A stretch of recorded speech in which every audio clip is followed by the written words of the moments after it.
This naturalrefrigerants.com article is being read by an automated voice. ATMO America. Alternative cooling startups seek industry partners to commercialize technology. By Michael Gary. Published July 1st, 2026. Three startup companies that have developed alternative cooling and heating technologies that don't use standard vapor compression are seeking to partner with manufacturers of natural refrigerant-based systems to bring their products to the marketplace.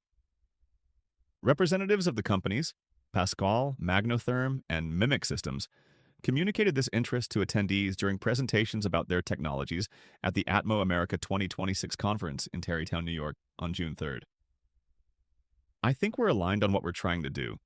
We want to get rid of HFCs and HFOs as fast as possible, said Adam Slavny, CEO and co-founder of Pascal, a Cambridge, Massachusetts-based developer of a solid refrigerant technology.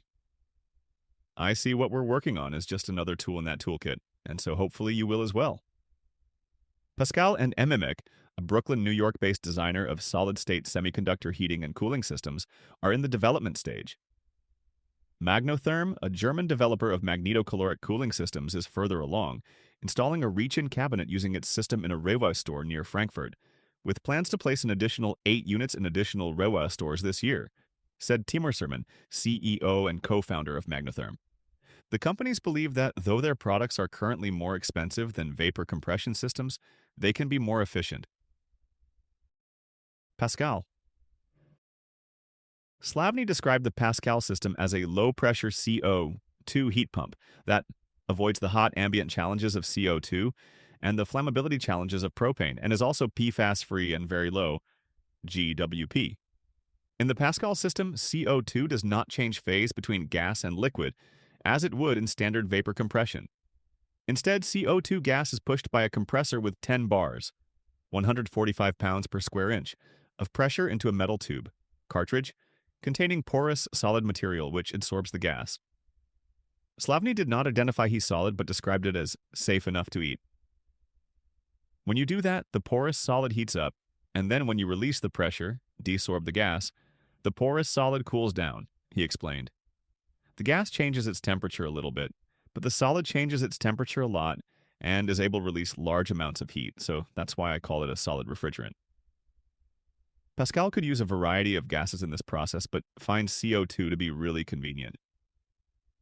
Pascal has designed a 2-cartridge system, simultaneously pressurizing one cartridge while depressurizing the other. Air or water from glycol carries heat or cold out of the system. When the cartridge is cold, you're circulating into the space you want to cool, and when the cartridge is hot, you're just rejecting that heat to wherever you need to reject it, Slavny said. The Pascal system can deliver a wide range of temperatures, from -40 degrees Celsius to 60 degrees Celsius, -40 degrees Fahrenheit to -76 degrees Fahrenheit. It can cover HVAC, industrial cooling, and data center applications. But the company is currently focused on refrigeration and has a self-contained 3-door commercial cooler operating in its lab with a temperature of 5 degrees Celsius, 41 degrees Fahrenheit. Starting next year, we're very interested in piloting this system in real devices and real applications, mostly focused in medium-temperature refrigeration, said Slavny. According to Slavny, the Pascal system is potentially about 20% more efficient than an equivalent R290 system. By the end of the year, we're hoping to be able to show you very good efficiency data, he said. Because the Pascal system operates at a low pressure, no more than 20 bar/290 pounds per square inch, it uses standard off-the-shelf parts, including standard compressors, piping, and valves, Slavny said. As a result, he does not anticipate more than a 20 to 30% cost increase compared to an R290 system, adding, "We think in the long run, we can make these systems very affordably." Slavny emphasized to the natural refrigerant stakeholders at ATMO America 2026 that alternative cooling technologies are close to being ready, and we would like to start working with you all to bring it into the market. In addition to seeking suppliers of compressors and valves, he needs help with assembly and with customers for his product. I think there's room in the whole value chain. While Pascal can make fridges pretty easily, he is interested in proving the technology in different products, with a goal of finding pilot partners in refrigeration and HVAC for 2027, and deploying commercially by 2029. Mimic Systems. Mimic Systems technology generates a thermal gradient using small semiconductor devices, about 2 by 2 inches, 5.1 by 5.1 centimeters. Electricity going through the devices creates cold on one side and heat on the other. You're basically able to control how much heating or cooling you want to generate simply by controlling the voltage or the current, said Berardo Matalucci, co-founder and CEO of Mimic.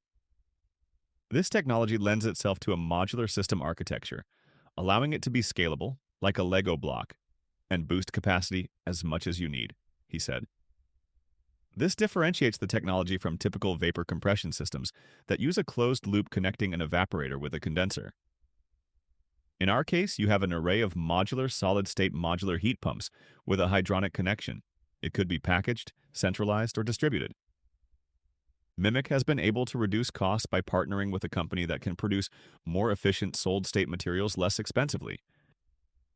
The company has designed its electronics to reach very high efficiencies, said Matalucci. The technology can be used in a variety of markets, including building HVAC, refrigeration, and data centers. The current focus is mid to high-rise commercial buildings for the multi-family apartments and hospitality with hydronic systems. It can be a drop-in replacement that directly connects to the existing building line.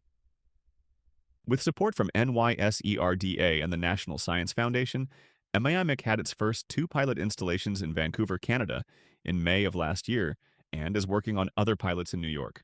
Because of its low production quantities, the cost premium for a Mimic system would be considerable: $4,500, €3,951, compared to $2,000 to $3,000, €1,756 to €2,634.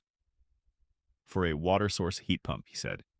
The goal is to arrive at a cost that can be absorbed by the heating, cooling, and refrigeration industry.